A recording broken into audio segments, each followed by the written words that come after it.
E a cidade de Teresina e o estado do Piauí, né, ainda vivem em choque em função do que aconteceu com o restaurante Vasto. Restaurante na zona leste de Teresina, na Avenida Joca Vieira, cruzamento, ali perto do cruzamento com a Dom Severino, ao lado do Coco Bambu, 2 restaurantes atingidos diretamente.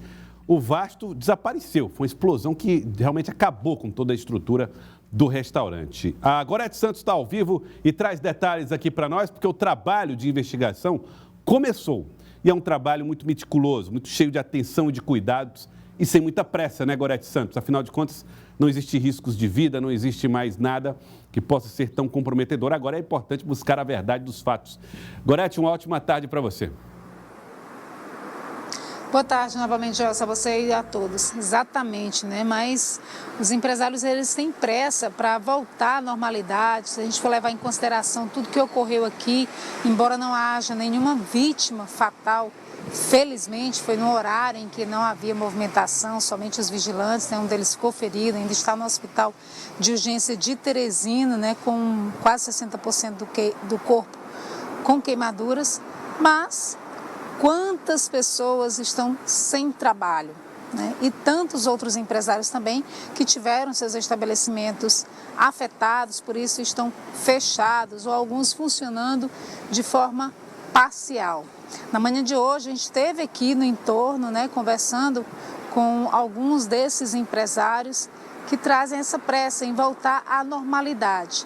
E muitos deles têm procurado as providências, inclusive fazendo o boletim de ocorrência, e a gente traz também as orientações do Conselho Regional de Engenharia e Agronomia para que passos eles devem seguir daqui por diante para ter esse restabelecimento o mais rápido possível.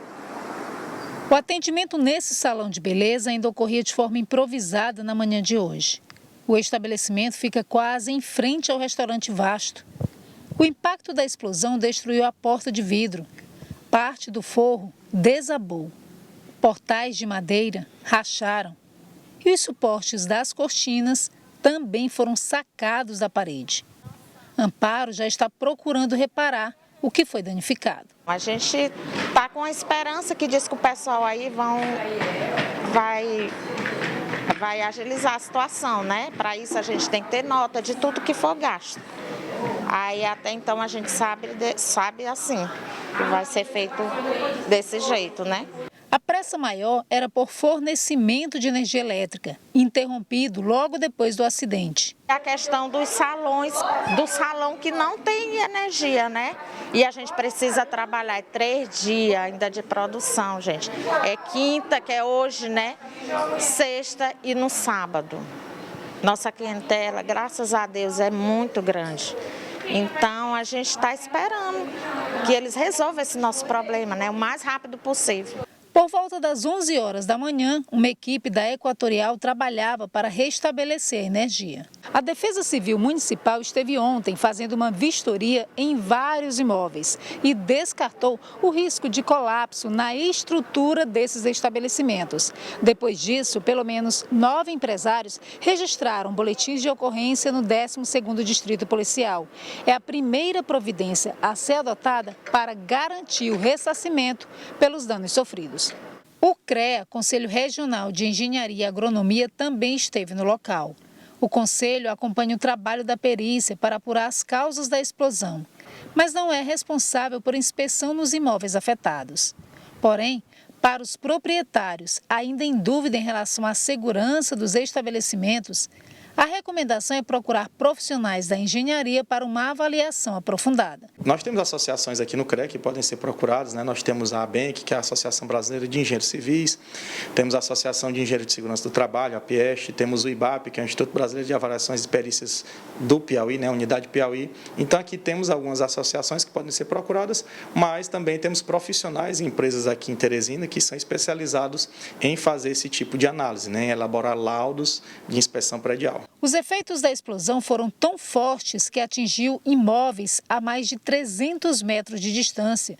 E o som se propagou em todas as regiões da cidade. O grande problema do acúmulo do gás é quando ele fica confinado. Então, com esse deslocamento, com essa onda, principalmente a questão de vidros, né, que apresentam área fechada, eles foram todos quebrados. Eu não sei quem teve a oportunidade de entrar lá no local, de participar, né, a gente entrou lá para fazer algumas vistorias e vemos que cadeiras que estavam lá permaneceram no mesmo lugar, porque a área de face delas era pequena, o vento passou reto. Enquanto isso, tem edificações a 300, 400 metros que foram danificadas mesmo assim. Impressionante, né, Joelson? Pois é, aí agora, o que acontece? Depois de 24 horas, né, desse primeiro impacto maior das providências ali emergenciais, agora eu trabalho mesmo para reestabelecer tudo e tem sido feito isso de forma devagar, até que saiba a real causa, esse laudo que deve ser emitido daqui a alguns dias, Joelson.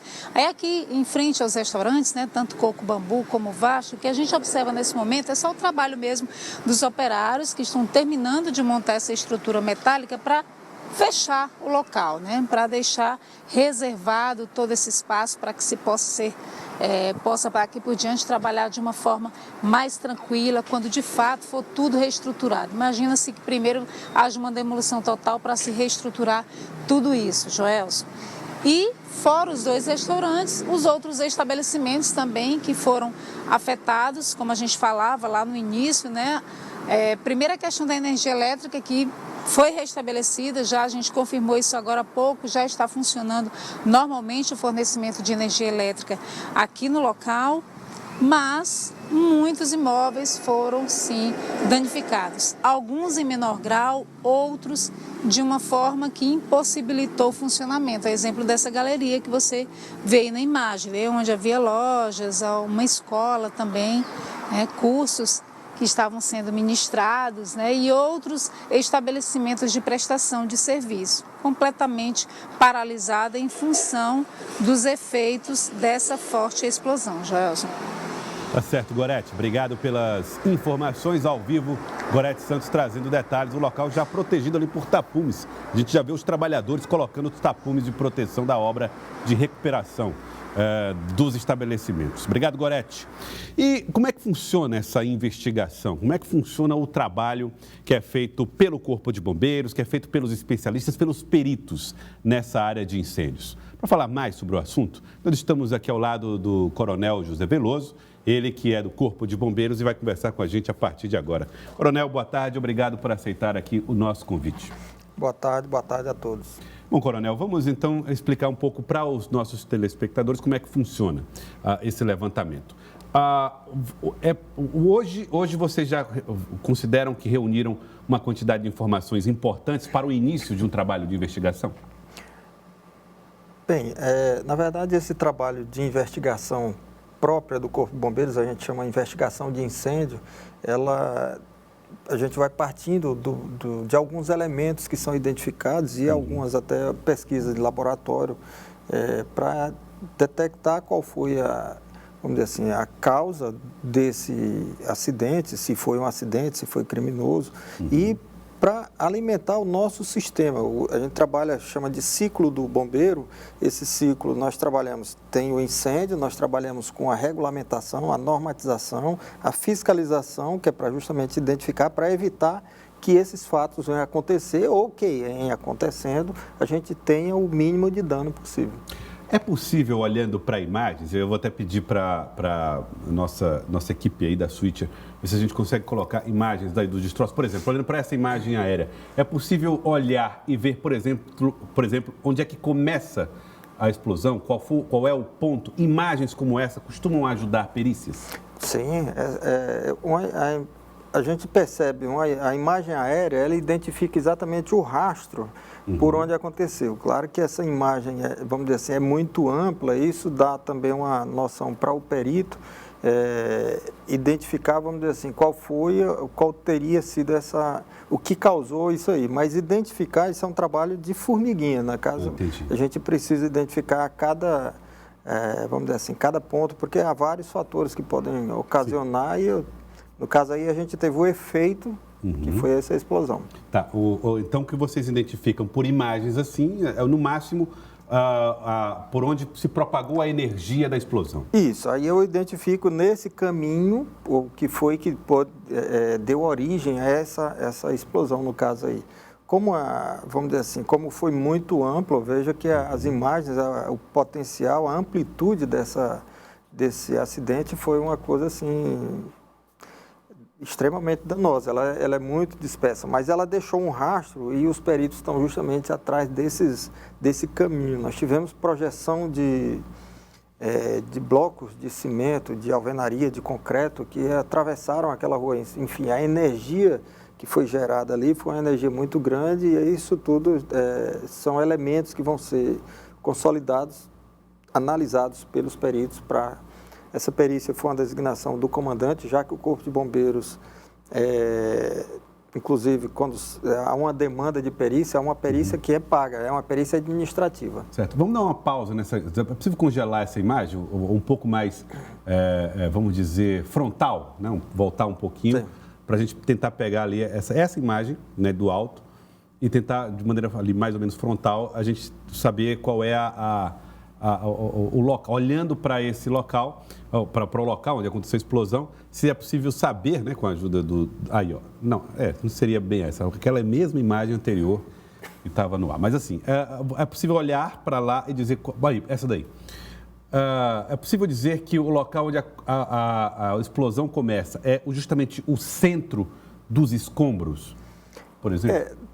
A verdade é que, assim, a gente olhando por tudo isso foi o centro. Todo esse local danificado aí mostra-se como sendo o centro exatamente. Se foi, vamos dizer assim, comprovado, já que a gente, partindo aqui do princípio que é um acidente até razoavelmente frequente na nossa história de bombeiro, a questão do gás, ele atinge todo aquele volume que tenha concentração de gás. Então, há uma possibilidade da gente trabalhar em cima de um vazamento de gás, um botijão de gás não seria atingido, mas o local onde houve um vazamento de gás.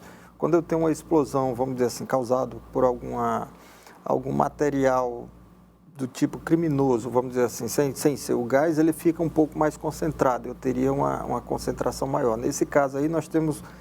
não só esse rastro como um todo, mas eu tenho todo um volume que foi danificado no mesmo instante. Então é difícil olhar e dizer exatamente onde ele começa, porque há um gás tão espalhado no ambiente. Exato, se houve mas todos são elementos que vão ser, vamos dizer assim, verificados pela perícia, analisados, porque nós temos a explosão, ele teve uma ignição, ele tem o ponto de início dessa explosão como um todo. Bom, numa investigação dessa, qual é o primeiro passo? É de fato a análise de escombros? Na verdade, dos elementos que compõem. Nós temos diversas situações, é um trabalho de formiguinha, ele vai mapeando toda essa estrutura, identifica o macro e aí ele, com essa imagem justamente que a gente visualiza esse rastro, ele vai identificar esse ponto onde há uma possibilidade da gente ter o início, esse foco vamos dizer assim, o ponto da ignição que deu origem àquela explosão, aquele processo. O senhor falou sobre, na análise, né, que o bombeiro entra, faz a verificação, não é de ofício, né? Há uma possibilidade, no caso foi por conta dessa... Vamos dizer, dessa magnitude, o comandante visualizou justamente, determinou essa Mas condição. quando o senhor falou assim, nós vamos ver se foi acidental ou, eventualmente, se foi um crime. Não é que existam suspeitas em torno disso, né? Sim, não temos suspeita nenhuma. O perícia vai identificar justamente porque como é que eu digo assim, faz parte da perícia essa desconfiança de uma maneira geral. Ele não vai fechar questões por antecedência. Sim, ele não parte de preconceitos, ele vai, na verdade, por eliminação e aí, no caso, ele vai trabalhando todas essas hipóteses que são levantadas. É uma pesquisa, é um trabalho realmente minucioso de pesquisa de uma maneira em geral. Então, todos os elementos são levados em consideração. Agora, rapidamente, todos os especialistas que nós entrevistamos, especialista em estruturas, né, doutor da UNB, Jonathan Nunes, o senhor falou logo no começo do dia, parece que era questão pacífica e consensual. Foi um acidente com gás. Como é que tão rapidamente vocês conseguiram concluir isso? Inicialmente, o próprio histórico. A vítima que foi atendida pelo Corpo de Bombeiros, no primeiro momento, inclusive que foi transportada, ela já relatou a questão de entrar no ambiente, esse ambiente, inclusive foi ela que teria essa primeira comunicação, enfim, que teria adentrado para resolver alguma questão relacionada justamente a esse cheiro forte de gás. Então, esse está sendo um elemento muito forte nessas informações. A gente está sempre chamando a atenção que não é conclusivo, não é um resultado, não é um resultado prévio da perícia. Mas, de qualquer forma, há indícios que levam a crer que tem essa possibilidade de ser algo relacionado a vazamento de GLP. No Márcio da Costa, né, um rapaz de 35 anos, que foi o que ficou ferido, é esse que você está se referindo, Sim. Que sentiu o cheiro e foi até lá dentro. E muita gente se perguntava, mas ele estava dentro? Não, ele devia estar fora, porque ele sobreviveu. As primeiras informações dão conta de que ele estava realmente dentro do prédio? Ele teria adentrado no prédio justamente para verificar alguma coisa, então há possibilidade diversa. Numa situação dessa natureza a gente precisa estar, e aí ele vai ser ouvido ainda justamente... Na investigação do bombeiro Na investigação ele vai ser ouvido e justamente ele vai relatar, contar nesse momento. Esse momento é um pouco crítico, porque de qualquer forma ele ainda está... Mas aí vão ser feitos quesitos para serem apresentados e ele... responder, e aí sim a gente vai ter a informação mais precisa em relação a essa questão. O senhor já imaginaria, com a experiência que tem, imaginar um sobrevivente de um episódio tão grave quanto esse? A verdade é que eu entrei lá no dia de ontem, o cenário é de guerra, a sobrevivência lá dentro é um fator aleatório de sorte muito grande. Vamos dizer assim, o que aconteceu lá dentro foi que alguém dentro daquele cenário... ele teve muita sorte em ter sobrevivido. Quando é que essa estrutura vai estar à disposição dos proprietários? Ou já está? Há necessidade de isolamentos de área para que sejam feitos os levantamentos que o Corpo de Bombeiros precisa?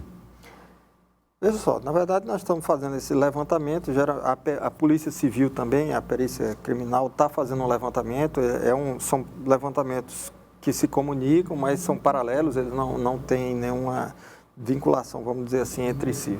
Ele tem um objeto e o bombeiro tem outro objeto, mas que em alguns momentos eles compartilham informações. A perícia da Polícia Civil, essa é que é mais, vamos dizer assim, que é uma perícia criminal, então essa é que precisa ter um pouco mais de atenção, é quem pode, inclusive, dar mais... certamente que eles vão liberando conforme vão concluindo as informações, conforme vão... prazo não tem exatamente. Nós temos, e aproveitar, inclusive, para chamar a atenção, chegou umas informações aqui para a gente que teriam pessoas fazendo perícias nesses estabelecimentos comerciais que a Gorete visitou e o Corpo de Bombeiros não faz. Na verdade, a nossa perícia é no ponto onde aconteceu o acidente. Os outros que sofreram danos, esses empreendimentos, ele tem um procedimento à parte. Da parte do Corpo de Bombeiros não vai receber nenhuma visita se não for demandado, tá certo? Porque, infelizmente, a gente sabe que aparecem muitos golpistas, inclusive, e podem ter pessoas oportunistas se aproveitando dessa condição, se apresentando e, enfim, abrir a porta para o cometimento de crimes, enfim. A gente alerta a população porque chegou um informe dessa natureza hoje no Corpo de Bombeiros, inclusive uma pessoa pedindo informações a respeito de um resultado. Isso nos deixou preocupados porque nós estamos fornecendo lá certidão de ocorrência. Nós não estamos fazendo perícia, a nossa perícia é de incêndio. E aí esses outros danos que ocorreram por conta dessa onda essa onda que foi provocada, no caso lá choque, né? Do choque, a pessoa registra um boletim de ocorrência, faz registro fotográfico, pode pedir uma certidão de ocorrência lá do Corpo de Bombeiros, que aí a gente concede, porque de qualquer forma vai haver um relacionamento de fatores, vamos dizer assim, de fatos, e aí eu vou levar esse processo para... vamos dizer assim, para outra esfera, mas o Corpo de Bombeiros não faz essa perícia e não vai fazer visita a nenhum estabelecimento. É um alerta, portanto, que o coronel está fazendo aqui, que pessoas estariam se passando por bombeiros, Isso. Pelo menos é suspeito que vocês têm. Há uma possibilidade, então a gente já chama atenção, porque nessa condição, qualquer autoridade do Estado que chegue no seu estabelecimento, na sua residência, é interessante que a gente saiba que ele tem por obrigação se identificar. Então, se você recebe a visita do Coronel Veloso, ele vai visitar no seu estabelecimento, ele tem por obrigação apresentar a identidade. Você pode tirar fotografia, inclusive aquilo é um fato público. Então, se eu estou, enquanto instituição, comparecendo, eu tenho por obrigação deixar algum documento, alguma informação que caracterize aquela minha visita, já que não foi solicitada por você. Ou mesmo sendo solicitado, se tiver alguma desconfiança, você pode exigir essa... E havendo recusa, pode chamar a polícia para... Periciar ambientes privados para os bombeiros é tão incomum que, para poder fazer essa perícia, foi preciso autorização do comandante. Sim. Né? Sim. Então, até mesmo essa onde aconteceu uma explosão, foi preciso o comandante dar uma determinação, vamos dizer assim, aos bombeiros. Portanto, não é algo que vai acontecer tão fácil ou simplesmente alguém se apresentando como um bombeiro nas suas residências para fazer nenhum tipo de vistoria. Agora, o que sobrou da estrutura, cabe também aos bombeiros analisar se existem riscos de desabamento, até para poder, eventualmente, um trabalho de uma equipe dos bombeiros na região? Não, a verdade é que o trabalho do Corpo de Bombeiros, ele é interessante que a gente... É no sentido de neutralizar o que um acidente causa. Então, o bombeiro foi chamado num primeiro momento, houve a explosão, qual é a nossa ação? Identifica vítimas, e essas vítimas foram identificadas como sendo só esses dois vigilantes que estariam lá, mas ainda assim a gente precisa fazer uma sondagem mais minuciosa, se não haveria mais alguém naquele cenário, e foi identificado e foi descartada essa possibilidade. Então, dali para concomitante àquilo ali, solicita o corte do fornecimento de energia, que afetou inclusive outras pessoas, mas foi um procedimento necessário, acionamos a Equatorial de segurança. E o corte do fornecimento de gás é um procedimento também de operacional comum, isso aí faz em qualquer operação que a gente vai fazer de ação na edificação. E neutralizou-se isso aí, identificou, a gente fez o isolamento, aí entram os outros órgãos, já que é uma corrida de bastão, né? De qualquer forma, foram vários órgãos envolvidos, aí a gente teve polícia militar, tem polícia civil, tem defesa civil, e aí todos os órgãos, S-Trans, enfim, todos os órgãos, vamos dizer assim, para a gente ter o sucesso e o retorno à normalidade, que a ideia de todo atendimento é que tenha o máximo, vamos dizer assim, o retorno. Essas atividades, tivemos várias pessoas afetadas, proprietários, funcionários, a vizinhança, que a gente restabeleça isso para termos uma normalidade. Eu quero agradecer ao senhor, Coronel. Obrigado pela participação no Jornal do Piauí de hoje. Obrigado por ter vindo. O Corpo de Bombeiros agradece. A gente lamenta, fica solidário aqui com toda a família dos atingidos. De qualquer forma, foram todos uma vizinhança e os funcionários e pessoal. E, enfim, a gente também aprende com essas situações. Muito obrigado, Coronel. Obrigado pelas informações.